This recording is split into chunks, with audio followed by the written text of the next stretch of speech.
তো নবী সাল্লাল্লাহু আলাইহি ওয়াসাল্লাম যে সময়ে তার উপরে কোরআন নাজিল হয়েছে, এই সময়টা একটু বুঝতে হবে। ওই যুগটাকে বলা হয় কি? আইয়ামে জাহিলিয়াত, মানে কি? অন্ধকারাচ্ছন্ন যুগ। ওই যুগে মৌলিকভাবে অনেক সমস্যা ছিল, কিন্তু মোটা দাগে 5টা সমস্যা ছিল। কয়টা? 5টা। এখান থেকে আমি মেরাজের দিকে যাবো ইনশাআল্লাহ। 5টা মৌলিক সমস্যা ছিল। 5টা সমস্যার প্রথম হচ্ছে শিরক। ওই যুগের মানুষরা আল্লাহর সাথে শিরক করত। তারা মূর্তি পূজা করত, তারা মাধ্যম পূজা করত, তারা কবর পূজা করত, তারা মৃত ব্যক্তির পূজা করত, তারা প্রকৃতির পূজাও করত কোনো কোনো ক্ষেত্রে। আর অল্প কিছু মানুষ ছিল নাস্তিক, অল্প কিছু, খুব বেশি না। এই যে শিরকের এই সমস্যাটা এখনকার বিশ্বের মধ্যে নাই। আচ্ছা, দ্বিতীয় সমস্যা ছিল রিবা বা সুদ। তাদের ম্যাক্সিমাম মানুষ সুদ ভিত্তিক অর্থনীতির সাথে জড়িত ছিল। এই সমস্যাটা কি এখনকার বিশ্বে নাই? আছে। তৃতীয় সমস্যাটা ছিল এই, আপনাদের মোবাইল ফোনগুলো সাবধানে রাখবেন। এই পর্যন্ত যতগুলো মাহফিলে গিয়েছি, এখন দেখি খুব অবজেকশন আসে যে অ্যানাউন্স করতে বলা হয় যে অনেকের মোবাইল পাওয়া যায় না। তো মোবাইল ফোনগুলো একটু সাবধানে রাখবেন।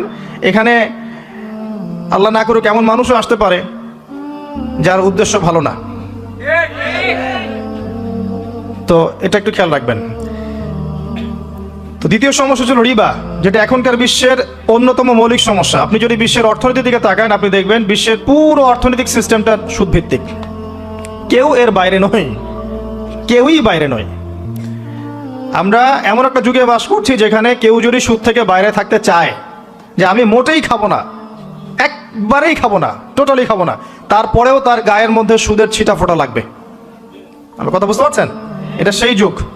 কিভাবে লাগবে সেটা সম্পর্কে জানার জন্য রিবা কেন্দ্রিক যে বইগুলো আছে, আল্লামা তকি উসমানীর বই আছে, ইনশাআল্লাহ আগামীতে এটার উপর বিস্তারিত আলোচনা আসবে। এগুলো পড়েন এবং শোনেন, ইনশাআল্লাহ কাজে দিবে। শুধু এতটুকু বলবো, যে খায়, যে দেয়, যে সাক্ষী থাকে এবং যে লিখে রাখে, উভয়কেই, এই 4 শ্রেণীর মানুষকেই নবী সাল্লাল্লাহু আলাইহি ওয়াসাল্লাম সমান অপরাধী বলেছেন। পুরো সিস্টেমটার মধ্যে এগুলো পড়ে যাবে। এমনকি যদি দেখেন আমি খাচ্ছি না, একটা ফ্ল্যাট বাসায় ভাড়া আছে, এই বাসা যে করেছে সে সুদের লোন নিয়ে করেছে, আমার ভাড়ার টাকা থেকে সে লোন শোধ করে, পরোক্ষভাবে আমিও সুদের সাথে জড়িত আছি। এটা সেই যুগ যেখানে আপনি বেঁচে থাকতে চাইলে পারবেন হয়তোবা, যদি আপনার তাকওয়া অনেক উঁচু লেভেলের হয়, কিন্তু ধুলিকণা আপনার গায়ে লাগবেই, আপনি বাঁচতে পারবেন না। তৃতীয় সমস্যা ছিল মাদক। আইয়ামে জাহিলিয়াতের তৃতীয় সমস্যা ছিল মাদক। এখনকার বিশ্বের দিকে আপনি তাকান, আপনি দেখবেন ম্যাক্সিমাম যুব সমাজ এই সমস্যায় নিপতিত আছে না? সেম সমস্যা। চতুর্থ সমস্যা ছিল নারীর অবমাননা। এটা সম্পর্কে বলার আমার কোনো প্রয়োজন নাই, যথেষ্ট বলেছি এই পর্যন্ত আমি। নারীকে যেভাবে আজকে আমরা পণ্যের ন্যায় ব্যবহার করছি, এটা আইয়ামে জাহিলিয়াতের সেই বন্যতাকেও হার মানিয়েছে। 5 নম্বর সমস্যা ছিল গোত্রীয় দ্বন্দ্ব, গোত্রীয় রক্তক্ষয়ী সংঘাত। এটা এখন বৈশ্বিক রূপ নিয়েছে। ধর্মের মধ্যে সংঘাত, পলিটিক্সের সংঘাত, বিশ্বের দেশগুলোর মধ্যে সংঘাত। এই যে এখন একটা নতুন সংঘাত চলছে, আল্লাহ জানে এটার মোড় কোন দিকে যাবে। যদিও এতটুকু মনে রাখবেন, বিশ্বের একটা শক্তি চায় যে বিশ্বে একটা পারমাণবিক যুদ্ধ হোক। তারা খুব করে চাচ্ছে যে বিশ্বে একটা পারমাণবিক যুদ্ধ হয়ে যাক। তাদের উদ্দেশ্য সফল হবে, বড় বড় পরাশক্তিরা একে অপরের সাথে মারামারি করে ধ্বংস হয়ে যাবে, প্রচুর মানুষ মারা যাবে, এবং তারা নতুন রুলিং স্টেট হিসেবে বিশ্বে আত্মপ্রকাশ করবে। একটা অংশটা চাচ্ছে, সেটা কারা আস্তে আস্তে বুঝতে পারবেন ইনশাআল্লাহ তাআলা। এই 5টা ছিল মৌলিক সমস্যা। এখন আপনি আপনার সমাজ এবং বিশ্বের দিকে তাকিয়ে দেখেন এই 5টা সমস্যা আছে কি নাই? আছে। এরকম একটা যুগে জন্ম নিয়েছেন প্রিয় নবী মুহাম্মদ রাসূলুল্লাহ সাল্লাল্লাহু আলাইহি ওয়াসাল্লাম। এরকম সমাজে থেকেও তিনি কখনো পাপের ধার কাছেও যান নাই। বলেন সুবহানাল্লাহ। এরকম একটা সমাজে থেকেও যখন তিনি নবী হননি, তখনও পাপের ধার কাছেও তিনি যান নাই। তিনি কখনো শিরক করেননি, কখনো মূর্তি পূজা করেননি, কখনো রিবা খাননি, আর বাকি বিষয়গুলো ধার কাছেও যাননি। বরং তিনি হিলফুল ফুজুর তৈরি করেছিলেন যাতে করে সমাজের এই অসঙ্গতিগুলো দূর করা যায়। এটা তো আপনারা জানেন। এরপর তিনি নবী হলেন 40 বছর বয়সে। প্রথম কোন আয়াত নাজিল হয়েছিল? সূরা আলাকের প্রথম 5 আয়াত আল্লাহ পাক প্রথমে পড়তে বলেছেন, ইকরা বিসমি রাব্বিকাল্লাযী খালাক খালাকাল ইনসানা মিন আলাক ইকরা ওয়া রাব্বুকাল আকরাম আল্লাযী আল্লামা বিল কলম আল্লামাল ইনসান মা লাম ইয়ালাম। এখানে প্রথম কথাটা হচ্ছে পড়ুন। আল্লাহ পাক প্রথমে বললেন না সুদ খেও না, শিরক করো না, মাদক সেবন করো না, জেনার ধার কাছেও যেও না। আল্লাহ পাক এগুলো কিছুই বললেন না। এমনকি আল্লাহ এটাও বললেন না সুবহানাহু ওয়া তাআলা যে নামাজ আদায় করো, যাকাত দাও, রমজান মাসে সাওম রাখো। আল্লাহ পাক কি বললেন? পড়ুন। আপনার জীবনের প্রথম ফরজ হচ্ছে পড়াশোনা করা। আমাদের জীবনের প্রথম ফরজ হচ্ছে পড়াশোনা করা। যে যত বেশি কনস্ট্রাকটিভ সিলেবাসে পড়াশোনা করবে তার অন্তর্দৃষ্টি তত বেশি সুদূর প্রসারী হবে ইনশাআল্লাহ তাআলা, এবং তার আমল আরো সুন্দর হবে, তার ব্যবহার সুন্দর হবে, চরিত্র সুন্দর হবে, তার মনুষ্যত্ব ভালো হবে। তার দ্বারা সমাজ, দেশ, রাষ্ট্র, উম্মাহ ভালো কিছু পাবে ইনশাআল্লাহ। অশিক্ষিত মূর্খ জনগণকে দিয়ে রাষ্ট্রের কোনো কাজ নাই, আছে? নাই। তবে শিক্ষাটা হতে হবে এমন জ্ঞান, ইকরা বিসমি রাব্বিকাল্লাযী খালাক, পড়ুন আপনার সেই রবের নামে যিনি আপনাকে সৃষ্টি করেছেন। যে জ্ঞান আপনাকে আপনার স্রষ্টা, ওদের ভাষা ব্যবহার করে বলছি, আপনার ইলাহ আল্লাহর দিকে নিয়ে যাবে, সেটাই প্রকৃত জ্ঞান। যে জ্ঞানটা আপনাকে আল্লাহ থেকে দূরে সরাচ্ছে দিন দিন, এটা জ্ঞান নয়, এটা জাহেলিয়াত। আমি কি বুঝাতে পারছি? এবার আপনি চিন্তা করে দেখেন যে আপনার জ্ঞানটা আপনাকে কি আল্লাহর দিকে নিয়ে যাচ্ছে নাকি আল্লাহ থেকে দূরে সরাচ্ছে। এরপরে আপনি চিন্তা করবেন আপনি প্রকৃত জ্ঞানী কিনা। কেউ যদি অক্সফোর্ড, কেমব্রিজ, হার্ভার্ড থেকে পাশ করে আসে, এসে বলে যে পর্দা এটা সেকেলে প্রথা, ওই যুগে চলতো এই যুগে চলে না, এই ব্যক্তিকে আমরা জ্ঞানী বলতে পারি না। কেউ যদি বাইরে থেকে বড় ডিগ্রি এসে বলে যে ইসলাম আসলে এই যুগে চলে না ওই যুগে চলতো, সুদের মধ্যেই আছে অগ্রগতি আর প্রগতি, ফ্রি মিক্সিং ভালো জিনিস, ছেলে মেয়ে একসাথে পথ চলবে, খারাপ কিছু না, মাদকদ্রব্য খাওয়াই যায়, মানুষ মাদকদ্রব্য খেলে ভালো কাজ করার উৎসাহ পাবে, সমকামিতা একটা বাক স্বাধীনতা, ব্যক্তি স্বাধীনতা, এরকম কথাবার্তা যদি কেউ বলে বা আল্লাহর হালালগুলোকে হারাম করে দেয়, হারামগুলোকে হালাল করে নেয়, এই ব্যক্তি বা এই সম্প্রদায়কে আমরা জ্ঞানী বলতে পারি না। কারণ তাদের জ্ঞান তাদেরকে আল্লাহ থেকে দূরে সরিয়ে দিয়েছে। ইকরা বিসমি রাব্বিকাল্লাযী খালাক, পড়ুন আপনার সেই রবের নামে যিনি আপনাকে সৃষ্টি করেছেন। খালাকাল ইনসানা মিন আলাক, যিনি মানুষকে সৃষ্টি করেছেন জমাট বাঁধা রক্তপিণ্ড থেকে। ইকরা ওয়া রাব্বুকাল আকরাম, পড়ুন আপনার রব মহামান্বিত। আল্লাযী আল্লামা বিল কলম, যিনি আপনাকে কলম দ্বারা জ্ঞান শিক্ষা দিয়েছেন। মানুষ জ্ঞান অর্জন করতে পারেনি, প্রথমে আল্লাহ মানুষকে জ্ঞান শিখিয়েছেন। এটাকে বিশ্বাস করেন? ওয়াল্লামা আদামাল আসমাআ কুল্লাহা, আমি আদমকে সমস্ত নাম শিক্ষা দিয়েছি। কে শিক্ষা দিয়েছেন? আদম আলাইহিস সালামের কি জ্ঞান ছিল?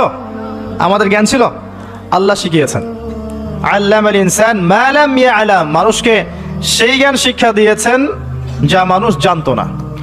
এই আয়াত নিয়ে নবী সাল্লাল্লাহু আলাইহি ওয়াসাল্লামের নবুয়তের জিন্দেগি শুরু হলো। কত বছর জিন্দেগি ছিল নবুয়তের জিন্দেগি? বলতে পারবেন? 23 বছর। 23 বছর। আমরা কিন্তু লেকচারের শেষে একটা কুইজ কন্টেস্ট করব ইনশাআল্লাহ।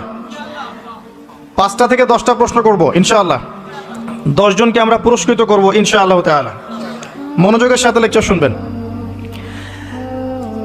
এরপর নবী সাল্লাল্লাহু আলাইহি ওয়াসাল্লামের নবুয়তের জিন্দেগি শুরু হলো। 23 বছর। কত বছর? তার মধ্যে প্রথম 13 বছর হচ্ছে মক্কায়, আর পরের 10 বছর কোথায়? মদিনায়। খুব সংক্ষিপ্ত আকারে বলছি, প্রথম 3 বছর নবী সাল্লাল্লাহু আলাইহি ওয়াসাল্লাম গোপনে দাওয়াত দিয়েছেন। কিভাবে? একদম গোপনে গোপনে। প্রথমে বাড়ির লোকজনকে, তারপর নিকট আত্মীয় যারা তাদেরকে, তারপর যাদের সাথে সম্পর্ক ভালো ক্লোজ তাদেরকে, এরপর আস্তে আস্তে আমভাবে। এটাই দাওয়াতি কাজের সুন্নাহ। এরপর 4র্থ থেকে 10ম এই সময়টুকুতে তিনি প্রকাশ্যে দাওয়াত শুরু করেছিলেন। তার সম্প্রদায়কে দাওয়াত দিলেন যারা তার কথা বিশ্বাস করলো না। বেশিরভাগ মানুষই কুফরি করলো, বরং তারা ইসলাম যারা কবুল করেছে এদের উপরে নির্যাতন শুরু করলো। নির্যাতনের মাত্রা দিন দিন বাড়তে থাকলো। যখন হামজা এবং ওমর রাদিয়াল্লাহু আনহুমা তাদের মতো কিছু সাহাবী ইসলাম কবুল করলেন। ইসলাম তখন শক্তিশালী হওয়া শুরু করলো। তারপরেও নির্যাতনের মাত্রা বাড়তে থাকলো। এক পর্যায়ে সাহাবীরা হিজরত করলেন আবিসিনিয়ায়। কোথায়? আবিসিনিয়ায়। প্রথম হিজরত মদিনায় হয়নি, প্রথম হিজরত আবিসিনিয়ায়। এটা হচ্ছে ইথিওপিয়ার পাশে, এখনকার মানচিত্রে ইরিত্রিয়া নামে একটা জায়গা আছে। দেখেছেন কখনো? বিশ্বের ম্যাপ দেখেছেন কখনো? বিসিএস কোচিং যারা করছেন তাদের তো জানার কথা। এই ইরিত্রিয়া ছিল সেই জায়গা যেখানে হিজরত করেছিলেন সাহাবীরা। সেখানে একজন বাদশাহ ছিলেন, তার নাম বাদশাহ নাজাশী। তিনি একজন খ্রিস্টান ছিলেন, কিন্তু ভালো খ্রিস্টান ছিলেন, সৎ। তিনি মুসলিমদেরকে আশ্রয় দিয়েছিলেন, চেষ্টা করেন তায়েফবাসীকে বোঝানোর জন্যে। তায়েফের লোকজন সাড়া দেয়নি, উল্টা নবী সাল্লাল্লাহু আলাইহি ওয়াসাল্লামকে রক্তাক্ত করেছিল। তিনি ফিরে আসেন মক্কায়। আবারও মক্কায় ফিরে আসার পরে অল্প দিনের ব্যবধানে, বেশি দিন না, মাত্র অল্প দিন, 3 দিন 7 দিন, কেউ বলেছে 3 মাস, এইটুকু ব্যবধানে প্রথমে চাচা আবু তালেব, তারপরে স্ত্রী খাদিজা রাদিয়াল্লাহু আনহা, তারা ইন্তেকাল করেন। এবং নবী সাল্লাল্লাহু আলাইহি ওয়াসাল্লামের এই শেষ আশ্রয়স্থল আবু তালেব, সেটাও শেষ হয়ে যায়। তার স্ত্রী খাদিজা রাদিয়াল্লাহু আনহা আল্লাহর কাছে চলে যান। এই সময়টাতে নবী সাল্লাল্লাহু আলাইহি ওয়াসাল্লাম প্রচণ্ড মানসিক কষ্টে ছিলেন। আল্লাহ পাক এইরকম একটা সময়ে মেরাজের ঘটনা ঘটিয়েছেন। বলেন সুবহানাল্লাহ। আল্লাহ রাব্বুল আলামিন তাকে পুরো মানসিক সমস্ত কষ্ট থেকে ফারেক করে আল্লাহ পাকের সমস্ত কুদরত দেখিয়েছেন মহাবিশ্বে নিয়ে গিয়ে। যদিও বা তার আগের 3 বছর সাহাবীদেরকে বয়কট করা হয়েছিল। 3 বছর গাছের ছাল পাতা খেয়ে সাহাবীরা থেকেছেন শিয়ারে আবু তালেব নামক জায়গায়। এরপর বয়কট তুলে নেওয়া হয়। তারপর এই আমুল হুজন আসে। এর পরের বছর ইয়াসরিব বা মদিনা থেকে 6 জন যুবক এসে ইসলাম কবুল করে। বলেন সুবহানাল্লাহ। তাদের নেতা ছিলেন আসআদ বিন জুরারাহ রাদিয়াল্লাহু আনহু। তিনি ফিরে যান মদিনায়। পরের বছর আবার 6 জনকে নিয়ে আসেন, টোটাল 12 জন। এই 12 জন মুসলিম হয়ে আবার মদিনায় ফিরে যান। এই 12 জনের সাথে আল্লাহর নবী সাল্লাল্লাহু আলাইহি ওয়াসাল্লাম একজন সাহাবীকে পাঠিয়ে দেন দায়ী হিসেবে। তার নাম মুসআব বিন উমাইর রাদিয়াল্লাহু আনহু। মুসআব বিন উমাইর রাদিয়াল্লাহু আনহু। প্রশ্ন কিন্তু আসবে, ভালো করে মনে রাখতে থাকেন। এরপরে মুসআব বিন উমাইর রাদিয়াল্লাহু আনহু এই 12 জন সাহাবীর সাথে যান মদিনায়। মদিনার আগের নাম ছিল ইয়াসরিব। কি নাম? ইয়াসরিব। এর পরের বছর মোট 75 জন, 73 জন পুরুষ আর 2 জন নারী, আওস এবং খাজরাজ গোত্রের, তারা আসেন। এসে নবী সাল্লাল্লাহু আলাইহি ওয়াসাল্লামের হাতে হাত রেখে বায়াত করেন। মহিলারা হাতে হাত রাখে নাই, পুরুষেরা হাতে হাত রেখেছিল। আমাদের নবীজি মহিলাদের হাতে কখনো হাত রেখে বায়াত করান নাই। এখন অনেক ভণ্ড পীর দেখা যায় মহিলাদের হাতে হাত রেখে বায়াত করাচ্ছে। মহিলারা হাত ধরে বায়াত করাতে হয়? মহিলারা মৌখিক বায়াত করবে। তো 75 জন সাহাবী এসে ইসলাম কবুল করে আবার চলে যান মদিনায়। এই যে 75 জন ইসলাম কবুল করলেন, মদিনার বিশাল একটা জনগোষ্ঠী, কিন্তু 75 জন কম নয়, কারণ ওইখানে জনসংখ্যা এত বেশি ছিল না। তারপরের বছর নবী সাল্লাল্লাহু আলাইহি ওয়াসাল্লাম নিজে এবং সাহাবীরা সবাই গিয়ে হিজরত করেন মদিনায়। কথা বুঝতে পারছেন? এই যে নতুন একটা রাষ্ট্রের জন্ম হলো। মক্কা থেকে সবাই এখন মদিনায়, মক্কায় ঘরবাড়ি ছেড়ে দিয়ে নিঃস্ব হাতে, খালি হাতে, আল্লাহর উপর তাওয়াক্কুল করে। ওখানে আনসারী সাহাবীরা তাদেরকে বরণ করে নিলেন। এমনভাবে বরণ করলেন যে কারো যদি 2টা জমি থাকে, একটা জমি দিয়ে দিয়েছেন, কারো 2টা বাড়ি থাকলে একটা বাড়ি দিয়ে দিয়েছেন। এমনভাবে বরণ করে নেন। নতুন রাষ্ট্র হলো। নবী সাল্লাল্লাহু আলাইহি ওয়াসাল্লাম সেখানে মদিনা সনদ করলেন। ওখানকার ইহুদিদের সাথে চুক্তি হলো, ওখানকার জনগণের সাথে চুক্তি হলো, এবং আমরা শান্তিপূর্ণ একটা রাষ্ট্র পেলাম। এরপর নবী সাল্লাল্লাহু আলাইহি ওয়াসাল্লাম সেখানে অর্থনীতি সমৃদ্ধ করতে লাগলেন, সামরিক বাহিনী সমৃদ্ধ করতে লাগলেন, অস্ত্রশস্ত্র সবকিছু হতে লাগলো। একটা রাষ্ট্রের যা যা প্রয়োজন সবকিছু সেখানে হতে লাগলো। এক পর্যায়ে আবু সুফিয়ানের বাণিজ্যিক কাফেলাকে আক্রমণকে কেন্দ্র করে বদরের যুদ্ধ হয়ে গেল। আর এই বদরের যুদ্ধে আমরা অল্প সংখ্যক সৈন্য নিয়ে বড় বাহিনীর বিরুদ্ধে জয়লাভ করলাম। ইসলামের ইতিহাসে প্রথম সশস্ত্র যুদ্ধ। কথা বুঝতে পারছেন? এর পরের বছর হলো উহুদ, যে যুদ্ধে আমরা প্রায় জিতে গিয়েছিলাম। আমাদের একটা ভুলের কারণে সাময়িক বিপর্যয়ের সম্মুখীন হলাম। আমরা উহুদের সাময়িক বিপর্যয়ের সম্মুখীন হলাম। 70 জন সাহাবী শহীদ হয়ে গেল। আমাদের নবীজি স্বয়ং নিজেও সেই যুদ্ধে মার খেয়েছেন একটা ভুলের কারণে। সেখান থেকে নামবে না, সাহাবীরা কয়েকজন নেমে এসেছিলেন। ব্যাস, পুরো দেখবেন, সব বলে দেব না। এর পরের বছর খন্দকের যুদ্ধে 3-4 মাস অবরোধ করে রাখা হয় মদিনাকে। শেষমেশ তারা কিছুই লাভ করতে পারলো না, ফিরে চলে গেল। এরপর থেকে মুসলিমরা আক্রমণাত্মক যুদ্ধ শুরু করলো। একে একে বিভিন্ন গাজওয়া এবং সারিয়া হতে লাগলো, মুসলিমরা সমৃদ্ধ হতে লাগলো, সম্পদ বাড়তে লাগলো, জনবল বাড়তে লাগলো, অর্থনীতি সমৃদ্ধ হতে লাগলো, অস্ত্রশস্ত্র বাড়তে লাগলো, সব ডিপার্টমেন্ট থেকে আমরা রাইজ করতে লাগলাম। শুধু তাই না, পররাষ্ট্রনীতিও ইমপ্লিমেন্ট করা হলো, বিভিন্ন রাষ্ট্রপ্রধানদের কাছে চিঠি পাঠানো হচ্ছে। এর মধ্যে একবার নবী সাল্লাল্লাহু আলাইহি ওয়াসাল্লাম স্বপ্নে দেখলেন তিনি মক্কা তাওয়াফ করছেন, কাবা তাওয়াফ করছেন। সাহাবীরা বুঝে নিলেন যে আমরা মক্কায় যাচ্ছি। তারা মক্কায় যাওয়া শুরু করলেন। 1400 সাহাবী। হুদাইবিয়া নামক জায়গায় আটকে দেওয়া হলো, যাওয়া যাবে না, এই বছর ফেরত যেতে হবে, পরের বছর আসতে হবে। তোমাদের কেউ আমাদের দলে আসলে ফেরত দিব না, আমাদের কেউ তোমাদের দলে গেলে ফেরত দিতে হবে। আগামী 10 বছর আমরা কেউ কারোর সাথে যুদ্ধ করব না। আগামী বছর ওমরা করতে আসবে, মাত্র 3 দিনের জন্য, কোনো অস্ত্র সাথে আনা যাবে না। সবগুলোতে নবীজি বললেন ঠিক আছে, ডিল, কোনো সমস্যা নাই। তারা ফেরত চলে গেলেন। ওই বছর ওমরা করা হলো না। নবীজি ফেরত গিয়েই খায়বার আক্রমণ করলেন। খায়বার ইহুদিরা ছিল, ইহুদিদেরকে পরাজিত করা হলো। খায়বার মুসলিমদের দখলে চলে আসলো। এর আগে আরো 2টা ইহুদি কওমকে সেখান থেকে, মদিনা থেকে বহিষ্কার করা হয়। একটা বনু নাজির, একটা হচ্ছে বনু কাইনুকা। আর খন্দকের যুদ্ধে বহিষ্কার করা হয় বনু কুরাইজাকে। এরা সবাই খায়বার আশ্রয় নিয়েছিল। খায়বারকে আক্রমণ করে ইহুদিদেরকে আরব উপদ্বীপ থেকে বের করে দেওয়া হলো। তার পরের বছর হচ্ছে মক্কা বিজয়। নবী সাল্লাল্লাহু আলাইহি ওয়াসাল্লাম মক্কা বিজয় করলেন। মক্কার সমস্ত মূর্তিগুলো ভেঙে ফেললেন। বেলাল রাদিয়াল্লাহু আনহু কাবা ঘরের উপরে উঠে আজান দিলেন। নবীজি সবাইকে মাফ করে দিলেন। দলে দলে মানুষ ইসলাম কবুল করলো। সূরা নসর নাজিল হলো, ইজা জাআ নাসরুল্লাহি ওয়াল ফাতহ। সূরা মাইদা 3 নম্বর আয়াত নাজিল হলো। এরপর নবীজি মদিনায় ফিরে গেলেন। তার মাঝে হুনাইনের যুদ্ধ হয়েছে, এর আগে একটা মোতার যুদ্ধ হয়েছে, তারপর একটা তাবুক যুদ্ধ হয়েছে, ব্যাস।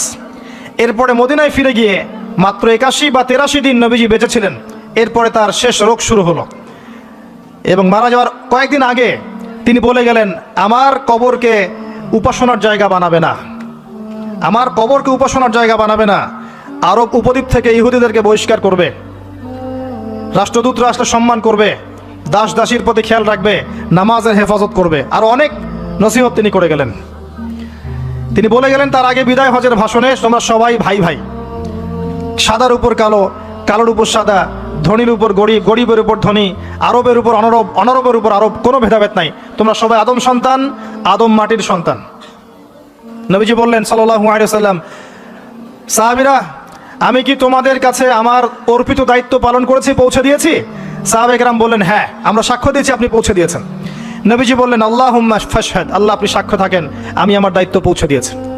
এভাবে তার জীবনটা শেষ হয়ে যায়। এই হলো সংক্ষিপ্ত সিরাত, ডিটেইলস পড়বেন।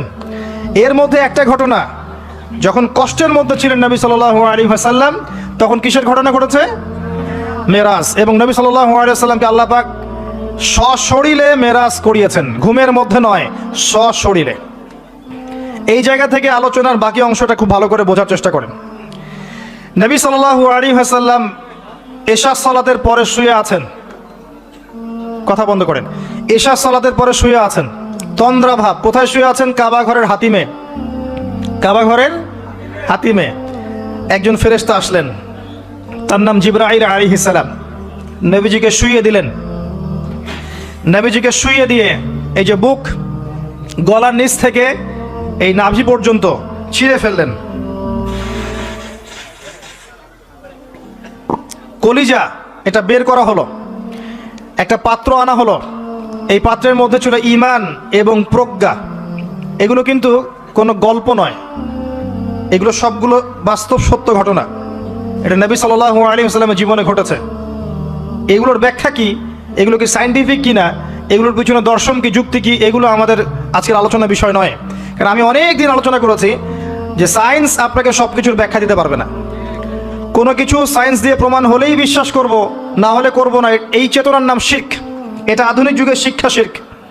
এটা আধুনিক যুগের শিক্ষা ক্ষেত্রে শিরক, যে সায়েন্স কিছু প্রমাণ করলে বিশ্বাস করব, না করলে করব না। এটাতে আমি বিশ্বাস করি না, আমাদের বিশ্বাস করা উচিত নয়। সায়েন্সকে জিজ্ঞাসা করবেন রূহ কাকে বলে, please give us the definition of ruh. রূহের ডেফিনেশন দেন, রূহ কাকে বলে, কত প্রকার কি কি, আত্মা কাকে বলে, কত প্রকার কি কি। সায়েন্সের প্যান্ট খারাপ হয়ে যাবে। কথা কি বুঝতে পারছেন? রূহের ডেফিনেশন দিতে পারবে না। জিজ্ঞাসা করবেন স্বপ্ন কাকে বলে, মানুষের স্বপ্ন মাঝে মাঝে সত্য হয় কিভাবে, ব্যাখ্যা দিতে পারবে না। যদি বলেন মানুষ ঘুমায়, ঘুমের একটা পূর্ণাঙ্গ ব্যাখ্যা দেন, দিতে পারবে না। যদি বলেন যে কবরের আযাবের ব্যাখ্যা পারবে না। জিন জাতির ব্যাখ্যা দেখ পারবে না, মালায়েকার ব্যাখ্যা দেখ পারবে না। তাদের দৌড় একটা জায়গা পর্যন্ত, সেটা হলো বিগ ব্যাং থেকে মহাবিশ্ব সৃষ্টি হয়েছে। সব কিছু গিয়ে ওখানে শেষ হবে, যে আগে কিছুই ছিল না, হঠাৎ বিস্ফোরণ হয়েছে, বাস পৃথিবী সৃষ্টি হয়ে গেছে। অনেক সিম্পল জিনিসের ব্যাখ্যাই সে দিতে পারেনি। তাহলে আমরা কেমন করে ধরে নিলাম যে সায়েন্স কিছু প্রমাণ করলেই সত্য, না করলে সত্য না? এটা কে বললো আপনাকে? এটা সবচেয়ে বড় শিক্ষা ক্ষেত্রে শিরক হচ্ছে এখন। কারো যদি জ্ঞানতাত্ত্বিক এপিস্টিমোলজি ঠিক না থাকে, তার পুরো জ্ঞান চর্চায় শিরক হবে। তাই আমি এখানে এই আলোচনা করতে যাচ্ছি না যে এটা সায়েন্টিফিক ব্যাখ্যা ইত্যাদি, আমি জাস্ট ঘটনাটা বলছি, এর পিছনে শিক্ষাগুলো বলবো। বুক চিরে ফেলা হয় এবং কলিজাটা বের করে একটা পাত্র আনা হয় স্বর্ণের, এর মধ্যে ঈমান এবং প্রজ্ঞা ছিল। ঈমান এবং প্রজ্ঞা কি, এর আকার আকৃতি কেমন, আল্লাহ ভালো জানেন। সবকিছু সায়েন্টিফিক হবে না যে কঠিন তরল বায়বীয়। কঠিন তরল বায়বীয় বাইরে অনেক কিছু আছে যেটা সায়েন্স জানে না। কথা কি বুঝতে পারছেন? অনেক কিছুই আছে, কঠিন তরল বায়বীয় বাইরেও অনেক কিছু আছে যেটা সায়েন্স ব্যাখ্যা করতে পারবে না।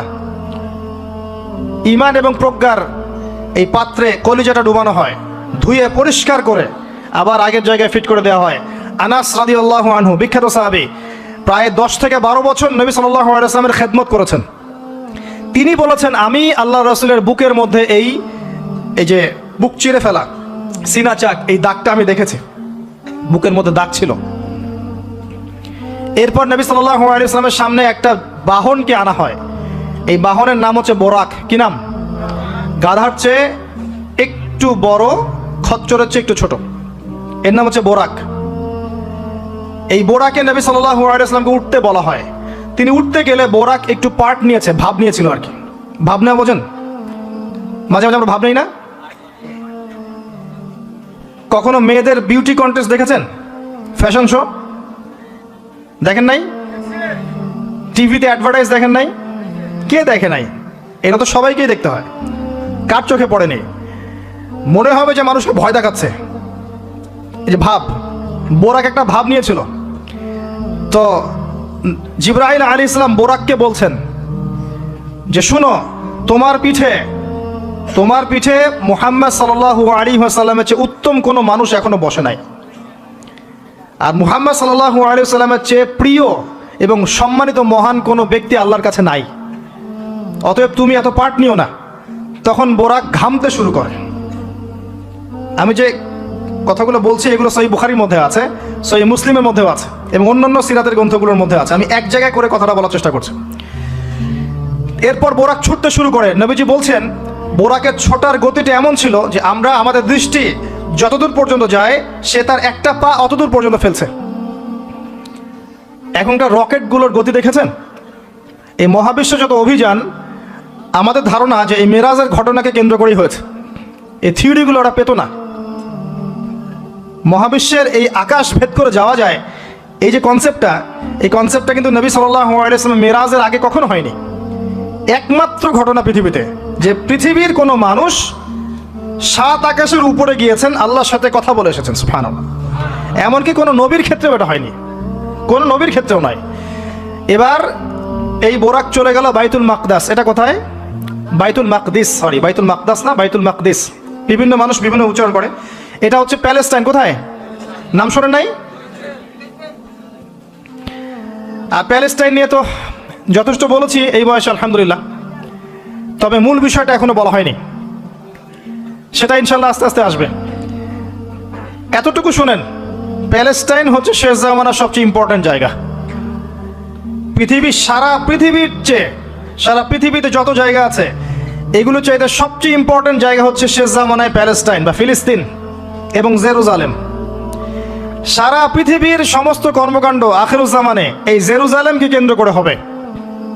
এই কারণেই জিউসরা সেখানে ঘাঁটি গেড়েছে। এটাই সেই জায়গা যেখানে ঈসা ইবনে মারিয়াম ইসলামী খেলাফত কায়েম করবেন অচিরেই ইনশাআল্লাহ। এটাই সেই জায়গা যেখানে মাসিহুদ দাজ্জালকে হত্যা করা হবে। আর দাজ্জালের চেয়ে বড় কোনো ফিতনা এই উম্মার জন্য নেই। কোন সূরা আপনাকে বাঁচাবে দাজ্জাল থেকে? সূরাতুল কাহফ। জীবনে একবারও পড়েছেন? হাত উঁচু করেন। অর্থসহ পড়েছেন? আলহামদুলিল্লাহ। 10টা আয়াত, প্রথম 10, শেষের 10 মুখস্থ করতে হবে। আল্লাহ পাক তৌফিক এনায়েত করুন। তিনি গেলেন বাইতুল মাকদিস। সেখানে গিয়ে দেখলেন মসজিদের মধ্যে একজন ব্যক্তি সালাত আদায় করছেন, দেহের গড়নটা একটু লম্বা এবং চুলগুলো কোকড়ানো, কানের লতি পর্যন্ত, রুগ্ন একটু, তাকে বলা হচ্ছে ইনি হচ্ছেন মুসা আলাইহিস সালাম, সালাত পড়ছেন। এখন কিভাবে সালাত পড়ছেন, জীবিত না মৃত নাকি বারজাখে, আমরা ব্যাখ্যা করতে পারবো না। যা তিনি দেখেছেন তাই বলেছেন, আমরা বিশ্বাস করেছি, সামি'না ওয়া আতা'না। যেমনটা আবু বকর সিদ্দিককে বলা হয়েছে রাদিয়াল্লাহু আনহু, আপনি কি মিরাজের ঘটনা বিশ্বাস করেন? আপনি কি মিরাজের ঘটনা বিশ্বাস করেন? আল্লাহ রাসূল সাল্লাল্লাহু আলাইহি ওয়াসাল্লাম এক রাতের মধ্যে বাইতুল মাকদিস গিয়েছেন, সেখান থেকে আরশে আজিম, আবার ফিরে এসেছেন, ওজুর পানি গড়িয়ে পড়ছে। আবু বকর সিদ্দিক তিনি বলছেন, এর চাইতেও বড় কথা তো আমি বিশ্বাস করি, সেটা হলো আসমান থেকে কোরআন তার উপর নাজিল হচ্ছে প্রতিনিয়তই। যে আল্লাহ তার উপর কোরআন নাজিল করতে পারেন, তাকে আসমানে নিয়েও যেতে পারেন, এটা অবিশ্বাস করার কি আছে? এরপর থেকে তার নাম হয় কি? সিদ্দিক। তো আমরা ওই দিকে যাওয়ার চেষ্টা করি। নবীজি বলেছেন, ব্যাস সত্য। এবং এখানে ঢোকার আগে একটা পাথরের মধ্যে এই বোরাকটাকে বেঁধে রাখা হয়। আরেকজন ব্যক্তিকে দেখেছেন যার গড়ন ফর্সা এবং লালচে, এই দুইটা কালারকে মিক্স করলে যেমন গায়ের রং হবে এমন, এবং চুলগুলো হচ্ছে অনেক সোজা, সিল্কি। সিল্কি শব্দটা আমি বুঝলাম, চুলগুলো অনেক সোজা, এটা আমার কথা, স্বচ্ছ ঝকঝকে চুল। তো গায়ের গড়নটা খুব বেশি লম্বাও না, খুব বেশি খাটোও না। নবীজিকে বলা হচ্ছে ইনি হচ্ছেন ঈসা ইবনে মারইয়াম। নবী সাল্লাল্লাহু আলাইহি ওয়াসাল্লাম আরেকজনকে দেখলেন যার গড়নটা হুবাহু নবী সাল্লাল্লাহু আলাইহি ওয়াসাল্লামের মতোই। এবার তাকে বলা হলো ইনি হচ্ছেন আদি পিতা ইব্রাহিম আলাইহিস সালাম। ইব্রাহিম আলাইহিস সালামের সাথে আমাদের নবী সাল্লাল্লাহু আলাইহি ওয়াসাল্লামের পুরো ফিজিক্যালিও মিল ছিল, এবং জীবনের যে গতি এখানেও মিল ছিল। হয়তোবা এই কারণেই আমরা দরুদ ইব্রাহিমে অন্য নবীর নাম না নিয়ে ইব্রাহিম আলাইহিস সালামের নামটা নিচ্ছি। আল্লাহু আলাম, আল্লাহ ভালো জানেন। যখন নবীর নাম আসবে সবাই কমসে কম সাল্লাল্লাহু আলাইহি ওয়াসাল্লামটুকু বলবেন মনে মনে। এবার সেখানে নবী সাল্লাল্লাহু আলাইহি ওয়াসাল্লাম সমস্ত নবীদেরকে নিয়ে 2 রাকাত সালাত পড়লেন, তিনি ইমামতি করলেন। নবীদের ইমাম হচ্ছেন আমাদের নবী মুহাম্মদুর রাসূলুল্লাহ সাল্লাল্লাহু আলাইহি ওয়াসাল্লাম। আল্লাহ পাক আমাদের সবাইকে তার সুন্নাহগুলো আমল করার তৌফিক দান করুন। আমাদের প্রতিটা কাজ যেন তার সুন্নাহ মতো হয়, আল্লাহ পাক সে তৌফিক এনায়েত করুন। এরপর নবী সাল্লাল্লাহু আলাইহি ওয়াসাল্লামকে নিয়ে যাওয়া হচ্ছে আকাশে। প্রথম আকাশে, আকাশের দরজা আছে। এখন নাসা যদি আবিষ্কার করতে ব্যর্থ হয়, আমাদের কিছু করার নাই, আকাশের দরজা আছে। ওরা যদি বলে জান্নাত জাহান্নামের ব্যাখ্যা কি, জান্নাত জাহান্নাম তো সায়েন্স প্রমাণ করতে পারছে না, তাহলে এগুলোর কি ব্যাখ্যা? আমরা বলবো এটা সায়েন্সের ব্যর্থতা, জান্নাত জাহান্নামের অস্তিত্বের ব্যর্থতা নয়, এটা সায়েন্সের ব্যর্থতা। আছে, খুঁজতে থাকেন, একদিন পাবেন ইনশাআল্লাহ। তবে পাওয়ার আগে যে কিয়ামত হয়ে যাবে এটা নিশ্চিত, পাওয়ার আগে কিয়ামতই হয়ে যাবে। আমরা কারেন্ট অ্যাফেয়ার্সে দেখেছিলাম কয়েকদিন আগে একটা গ্রহের সন্ধান পাওয়া গেছে। এই গ্রহটা ডায়মন্ড দিয়ে তৈরি, হীরার। এখন বিশ্ববাসী বিশ্বাস করছে হ্যাঁ হীরার গ্রহ আছে। কথা বুঝতে পারছেন? আল্লাহ পাক কোরআনে বলেছেন জান্নাতের মাটি হবে সোনার, আছে না, সোনার, মতির, জহরতের। তো যদি কখনো দেখবেন সায়েন্স বলে যে হ্যাঁ এমন একটা গ্রহ পাওয়া গেছে পৃথিবী থেকে কয়েক কোটি আলোকবর্ষ দূরে, গ্রহের নাম হচ্ছে JNAXYZ.000 অমুক, এদের নামগুলো এমন ভয়ঙ্কর হয় আর কি, তখন দেখবেন বিশ্বের মানুষ বিশ্বাস করছে। করবে না বিশ্বাস? নিশ্চিত বিশ্বাস করবে। আমাদের পুরো চিন্তাটাই এখন এমন, সায়েন্স বললে হ্যাঁ আমি হ্যাঁ, ও যদি বলে না আমি না। 20 সেকেন্ড হাত দাও, 20 সেকেন্ডই। মাস্ক না পড়লে যাবে না, ভাইরাস যাবেই না, পড়তেই হবে। 3 ফিট দূরে দাঁড়াও, 4 ফিট দূরে দাঁড়াও, ও যা বলবে তাই। এটা শিরক। মসজিদের মধ্যে আমরা বানরের মতো নামাজ পড়ছি, জাস্ট লাইক ডঙ্কিস, 4 ফিট দূরে দূরে এক একজন। সুবহানাল্লাহ, মাঝখানে কি শয়তানের জন্য? বাকি সবখানে এক জায়গায় একত্রিত হওয়া যাচ্ছে। মসজিদে গেলে 1000টা রেস্ট্রিকশন, কি সমস্যা? সমস্যা কোথায়? চেহারা ঢেকে নামাজ হয় মসজিদে? বড় বড় ওলামায়ে কেরামদের কাছে ফতোয়া নেন। একটা বিশ্বাস, একটা ভয়, একটা আতঙ্ক। আর কিছু কিছু মিডিয়ার কাজ হচ্ছে মানুষকে আতঙ্কিত করা। আজকে কয়টা মরলো, আজকে কয়টা আক্রান্ত হলো, আজকে কয়টা কি হলো। মানুষের সাইকোলজিক্যালি এমন, মানে মাইন্ডসেটটা তৈরি করা হচ্ছে এমন যে ভয়, আতঙ্ক। কেন ভাই, মরবেন না কখনো? সতর্ক থাকার নাম কি এরকম করা? সারা বিশ্বের মানুষকে ভয় দেখিয়ে আতঙ্কিত করে ফেলা হচ্ছে। আর ওইদিকে দেখেন যাদের যুদ্ধ করার যুদ্ধ করছে, যাদের যা কিছু করার তাই করছে। সারা ওয়ার্ল্ড অ্যাফেয়ার্স কি থেমে আছে? মানুষের দৃষ্টিভঙ্গিকে একদিকে ফোকাস করিয়ে দেয়। আমরা বলছি না যে ভাইরাসের অস্তিত্ব নাই, কিন্তু আল্লাহর চেয়ে বেশি ভয় তাকে করতে হবে কেন? বিগত 1 বছরে যতগুলো মানুষের সাথে আমি মোসাফা করেছি, এতদিন আমার কবরে থাকার কথা ছিল, যদি সায়েন্স সত্য হয়। কথা কি বুঝতে পারছেন না? এখন আপনি আমাকে ব্যাখ্যা দেন যে আমার কেন হয় নাই, ব্যাখ্যা দেন। কি ব্যাখ্যা দিবেন আপনি আমাকে?